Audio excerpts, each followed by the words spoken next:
Kebetulan saya orangnya hobi makan ya. Ini sebenarnya bukan hobi masak, tapi hobi makan. Nah, kebetulan fun fact itu saya pas kuliah, saya nggak ada basic di kayak hospitality atau culinary, tapi saya kuliahnya ambil manajemen, saya specialize-nya di marketing. Ternyata ada yang minta, aku mau dong, buatin dong. Awalnya kita cuma buatin saja, tapi sampai pada suatu tahap, aku mau lagi dong, tapi aku maunya bayar. Itu justru menjadi nilai tambah kita, dan apa yang mungkin kita mikir kita tidak bisa lakukan, ternyata kita bisa lakukan.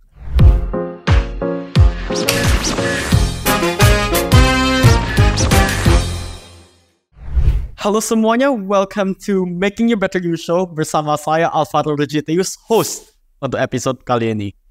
Jadi Making You Better You Show adalah tempat untuk mendapatkan ilmu dan tempat untuk menjadi pribadi yang lebih baik dengan mengundang expert yang akan melakukan sharing. Jadi hari ini kita kedatangan tamu yang sangat spesial nih, karena ia adalah pemilik salah satu dessert cafe yang ada di Medan, yaitu Sultan. Jadi hari ini ia akan membahas tentang perjalanan dia dan pengalaman dia sebagai owner of a dessert cafe. Jadi tanpa basa-basi lagi, let us just welcome Ko Jovan. So, Halo, Alvaro. Oke, Ko. Apa kabarnya? Baik, sir. Apa kabarnya, Ko? Baik juga. Oke, jadi sir, boleh gak Ko kayak perkenalkan diri dulu agar kita penonton bisa lebih mengenal Anda? Oke, halo, saya Jovan. Tahun ini saya masih muda ya, masih 24 tahun. Jadi saya owner dari Sultan. Dan juga tahun ini kemarin, 3 bulan lalu, saya baru opening store, yaitu Sultan Cafe yang ada di Multatuli. Oke, Ko. Jadi di sini saya telah menyiapkan beberapa pertanyaan yang akan ditanya kepada Koko sendiri. Oke, Ko. Jadi pertama-tama, kan Koko ini kan owner dari Sultan Dessert Cafe gitu. Jadi boleh dong Koko sharing dulu bagaimana kayak asal mula adanya Sultan Cafe ini. Oke, kalau misalnya untuk cerita dari Sultan ini sebenarnya by accident, bukan accident sih. Ini lahirnya pas saat corona, di pas saat lockdown. Jadi pas saat lockdown kemarin di tahun 2021 ya, atau 2020, kan kita di rumah nih. Dan kebetulan itu saya pas di tahun terakhir kuliah, pas saya susun skripsi. Jadi selesai skripsi, kan juga online semua, di rumah kurang ada kegiatan. Jadi mulailah itu dari awal kan saya memang sudah hobi untuk buat kue. Dan di saat itu saya didorong nih sama orang tua saya, cobalah dijualin di open PO. Dan perlahan-lahan dari open PO, dari udah konsisten ada orderan sampai sekarang. Oke, Ko. Jadi Koko boleh gak sharing dulu tentang hobi Koko yang yaitu cooking gitu, Ko? Oke, jadi sesuatu yang agak lucu itu adalah mungkin saya sejak SMP atau mungkin di akhir-akhir SD itu saya sudah senang dengan masak. Jadi saya di usia SD 6 sampai SMP 1 itu saya suka ngeliatin nenek saya untuk saat dia masak ya kan. Dan dari sana kebetulan saya orangnya hobi makan ya. Jadi sebenarnya bukan hobi masak, tapi hobi makan. Jadi dulu misalnya dapat uang jajan dapat 50.000. Dan dari 50.000 atau 100.000, saya pada masa itu misalnya saya sukanya itu adalah tiramisu. Salah satu produk yang saya jual sekarang.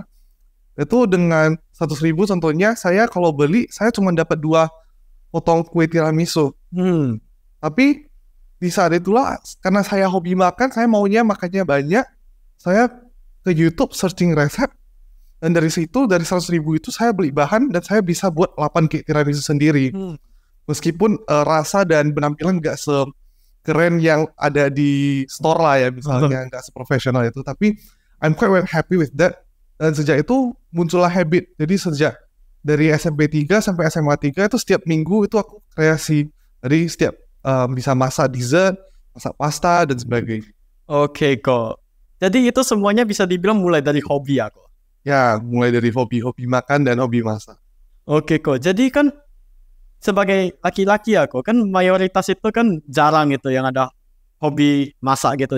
Jadi itu ada pengaruhnya gak, Ko, dulu waktu saat SMP gitu? Nah, sangat benar sekali. Jadi itu stereotip langsung juga ada stick ke pikiran saya pada saat saya mau memilih untuk jurusan untuk kuliah. Nah, kebetulan fun fact itu saya pas kuliah saya nggak ada basic di kayak hospitality atau culinary, tapi saya kuliahnya ambil management, saya specialize-nya di marketing. Nah, jadi eventually kenapa saya ambilnya di business school bukan di culinary school adalah pas SMA 3 juga saya punya stereotip apa cowok mau di kitchen ya kayaknya agak gimana gitu ya, dan idealnya mikirnya lebih enak kalau kerja kayak sebagai profesional ya kan, jadi di kantor setiap Sabtu Minggu libur ya kan, di hari libur juga tetap libur. Kalau di F&B jadi chef atau mungkin seperti ini sekarang saya buka bakery, saat orang libur tahun baru, libur Natal, saya tetap jualan, tetap buka toko. Malahan itu hari yang paling sibuk saya. Nah, tapi eventually ya, aku milihnya ke business school, tapi terakhir karena keisengan pas di zaman corona, dan awalnya sebagai sidekick saja, nah sekarang malah diseriusin dan sekarang full time di F&B industry. Oke kok, jadi intinya itu Koko itu kayak menggabungkan dari bisnis sama culinary itu digabungkan gitu. Iya benar. Oke kok, jadi kalau boleh tahu nih kok, jadi Sultang ini awalnya itu mau dijadikan itu apa? Side job atau full time job? Oke, good question. Jadi saat ini Sultang itu udah usia lebih kurang 3,5 tahun. Jadi di awal-awal saat corona kan saya mulai open PO nih. Nah, cuman memang kalau pas open PO awal-awal merintis kan mungkin orderannya tidak seheboh itu ya kan. Jadi kebetulan juga itu kan saya baru selesai wisuda. Jadi ada curiosity-nya untuk saya untuk untuk explore. Jadi saya kemarin sempat bekerja di salah satu company F&B juga, tapi sebagai digital marketing, bukan sebagai chefnya. Dan awalnya itu Sultang tetap jalan, tapi sebagai sidekick. Sampai kemarin saya kena setelah corona kan ada second wave ya, yang kemarin ada PPKM. Nah di saat itu kebetulan karena perusahaan yang saya kerja itu meskipun saya di digital marketing saya bisa work from home, tapi saat second wave mungkin the industry kan lagi kena efek parah-parahnya. Jadi semua karyawan itu dirumahkan karena tokonya nggak bisa buka, mall ditutup kembali. Nah karena saya dirumahkan kembali, saya sebelumnya yang mungkin fokusnya di perusahaan saya bekerja, jadinya saya punya waktu nih untuk fokusin di Sultang ini. Nah dalam waktu lebih kurang 3 minggu ya saat saya dirumahkan, itu saya genjotin, saya fokus di perbanyak produksi, perbanyak marketingnya, perbanyak brandingnya, dan tiba-tiba salesnya juga naik. Nah kebetulan saat kemarin sempat setelah PPKM-nya reda, mama saya dan adik saya sempat bantuin untuk menjalankan bisnisnya. Karena pagi-pagi saya bangunnya jam 5 untuk masak bahannya, lalu jam 7 saya pergi ngantor. Nah saat itu kemarin sudah mulai stabil, penjualan juga sangat meningkat. Terakhir saya putuskan untuk resign, jadi awalnya dari sidekick, tapi eventually jadi full time saya. Oke kok. Jadi boleh gak Koko share sedikit dulu tentang menu yang ada di Sultang nih? Oke, jadi kalau selama 3 tahun terakhir sebelum saya opening store, saya fokusnya ke dessert, tapi saya specialize-nya di tiga menu. Yang pertama di tarts, jadi saya ada Portuguese egg tart yang seperti yang di Makau itu, dan juga ada yang savory, yang quiche, terus lalu ada kayak cake untuk tiramisu, matcha, dan juga ada coconut soup yang seperti cream puff. Dan lalu sekarang setelah opening store saya juga ada extend untuk produk lain, jadi saya juga udah lebih masuk nih ke dunia beverage, jadi saya ada jual kopi dan juga minum. Oke kok, jadi kalau boleh tahu nih kok, dari semua yang menu yang Koko telah sebut itu yang best seller itu apa? Untuk best seller kita ada Portuguese egg tart, smoky quiche, dan juga ada tiramisu saya. Oh oke kok, interesting kok. Jadi sebelumnya Alvaro udah pernah cobain dulu? Dulu pernah sih dikasih ortu sih. Oh, orang tuanya udah pernah beliin ya. I see. Oke kok, jadi kalau boleh tahu nih kok, kan Koko sudah membuka Sultang sekitar 3,5 tahun ya kok? Iya, lebih kurang. Oke kok, jadi boleh gak Koko ceritakan dulu apa yang kayak kesulitan yang dihadapi Koko dulu? Apakah ada kesulitan gak kok? Kesulitannya sebenarnya banyak ya.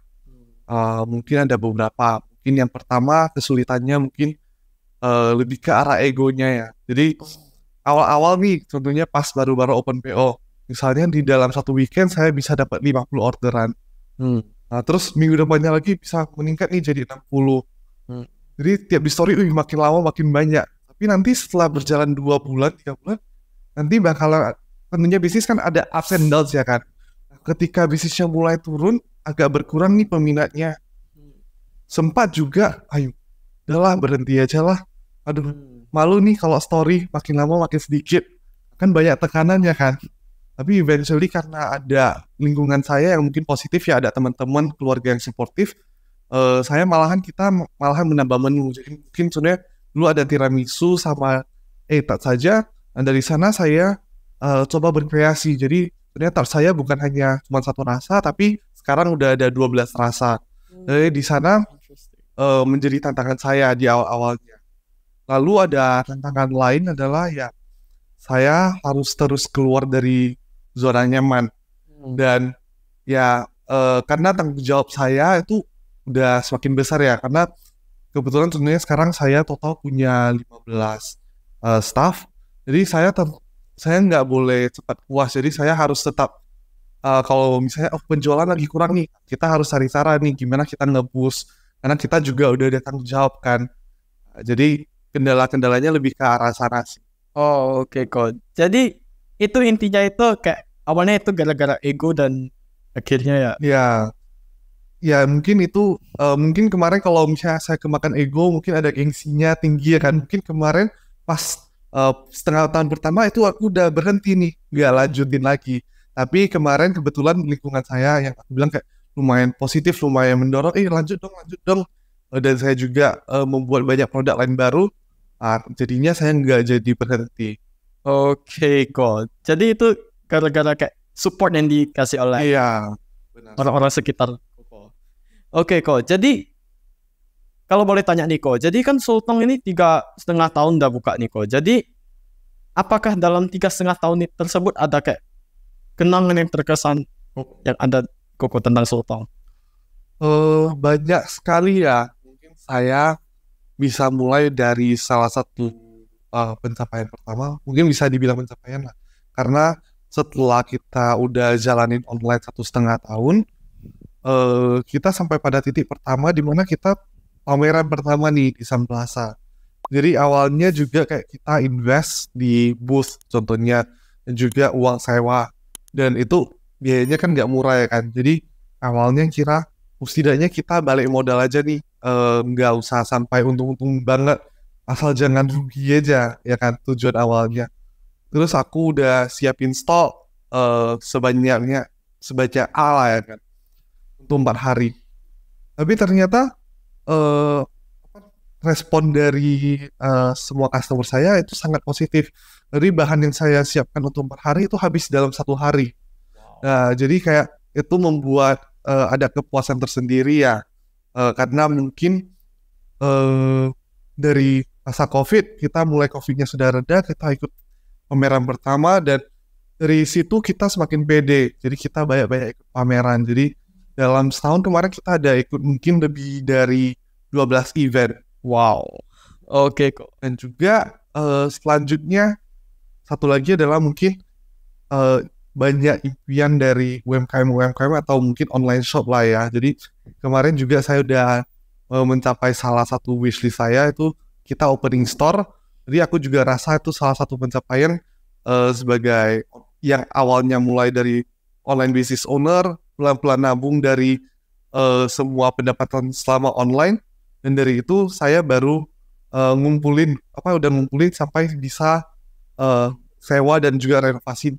Oke kok. Tokonya. Jadi it's like a really huge investment kalau yang tentang pameran-pameran itu. Jadi it's like a really huge investment lah kok. Jadi karena Koko udah ikut pameran tersebut, udah itu ya banyak orderan bisa masuk juga lah. Iya benar. Jadi untuk awalnya kan targetnya tuh branding, tapi ternyata banyak banget nih yang suka dan datang ya kan. Jadinya nggak sangat happy. Oke kok. Oh ya kok, kalau saya ingin balik ke topik yang sebelumnya nih kok. Jadi kan Koko telah kayak sampaikan menu-menu yang ada di Sultong ini kok. Jadi kalau boleh tanya nih kok, kan pastries itu kan banyak kok, ada banyak jenis, ada yang kayak croissant, egg tarts dan lain-lain. Jadi mengapa kok memilih untuk membuat egg tarts gitu kok?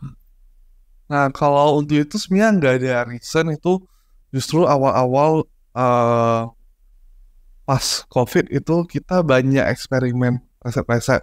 Jadi karena kita agak bosan di rumah ya, jadi dari resep-resep YouTube, kemudian juga mama saya yang awalnya mulai buat gitu. Jadi kayak kita sekeluarga, saya dan mama saya banyak eksperimen nih dengan apa yang dibuat.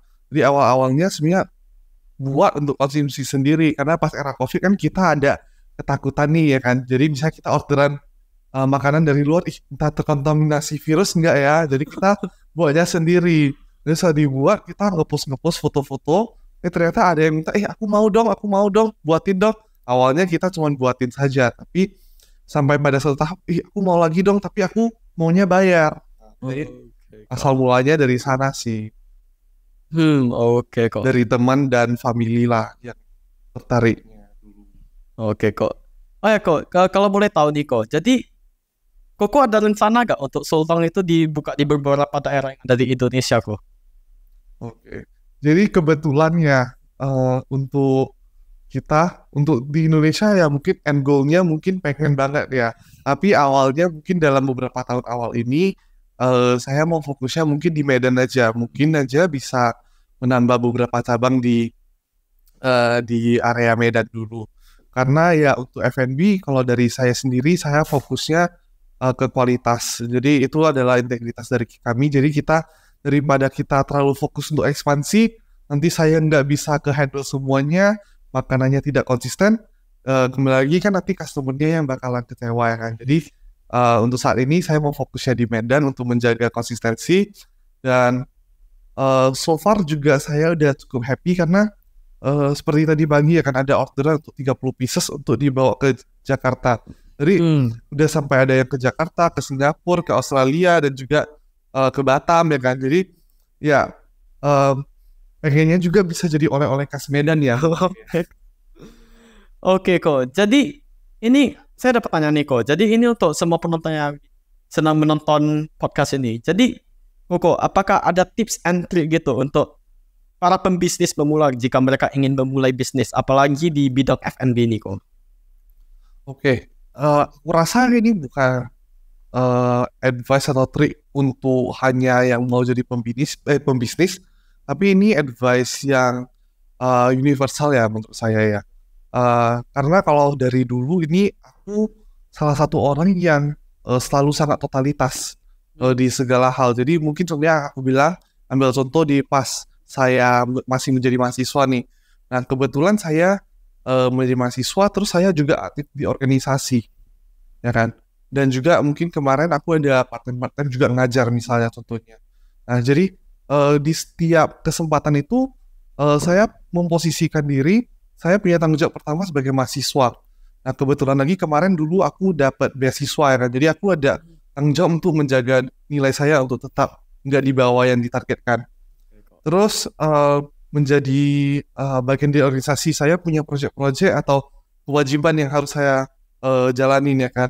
Terus mungkin part-time sebagai ngajar, saya juga harus bisa fokus kepada itu. Dan juga sebenarnya tanggung jawab saya sebagai anak di dalam keluarga saya. Jadi jangan sebenarnya fokus di kuliah tapi tanggung jawab di rumah nggak dikerjain. Jadi kita harus belajar untuk memenuhi tanggung jawab kita dari awal. Jadi dengan itu kita membangun habit di mana kita bisa fokus dan memaksimalkan. Jadi dengan contohnya pas saya bekerja lah dulu di korporasi ya kan. Kebetulan itu pas era COVID dari departemennya ya katanya itu ada 15 orang ya kan. Di mana mereka menghandle 12 brand untuk marketingnya. Pas zaman COVID kita di cut down jadi 5 orang. Dengan 5 orang ini kita harus bisa ngerjain semua job desk-nya lah ya. Jadi di saat itu adalah kita dikasih tanggung jawab A, B, C, D, E, F, G. Dimana misalnya harusnya A, B, C aja. Tapi di saat itu kita malahan harus menerima tanggung jawab itu. Dan kita harus belajar dulu selagi kita bisa. Dan mungkin skill-skill itu bakalan berguna nanti. Jadi kalian harus prepare amunisi dulu. Jadi tiba-tiba kalau ada perang, kalian udah siap perang ibaratnya. Oke, cool.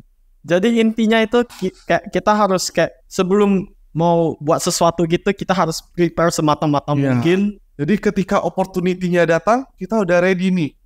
Misalnya contohnya Alvaro mungkin di SML1 lah ya. SML1 belajar public speaking. Tapi kalau belajarnya nggak pernah maksimal ya kan. Misalnya hari ini tiba-tiba disuruh nih, Alvaro hari ini podcast ya kan. Mungkin kamu nggak bakal semaksimal ini. Tapi kalau kamu dari kemarin udah serius untuk pelajarin dan mempersiapkan, kan kalau kapanpun misalnya besok disuruh podcast lagi, kan pasti sudah siap kan Alvaro kan. Ya lebih ke arah situ sih. Oke, jadi intinya itu ya harus kayak ada amunisi dulu, siap-siap, dan kalau ada opportunity datang langsung sikat saja gitu. Iya, benar sekali. Oke. Jadi itu berlaku bukan hanya untuk bisnis ya, tapi misalnya contohnya kayak kamu mungkin sebagai yang lagi sekolah ya kan, mungkin kamu sekarang belajar banyak. Jadi misalnya nanti pas tamat SMA 3 ada beasiswa dimanapun, kamu bisa mencoba. Jadi misalnya kamu udah prepare untuk public speaking, udah prepare untuk English, Mandarin. Jadi nanti kamu pas ada opportunity apa, dengan skill yang kamu ada, kamu langsung sikat juga. Oke, sir. Jadi sebelum kita tutup sesi podcast ini kok, jadi apakah ada sesuatu yang ingin disampaikan kepada penonton yang sedang menonton podcast ini kok?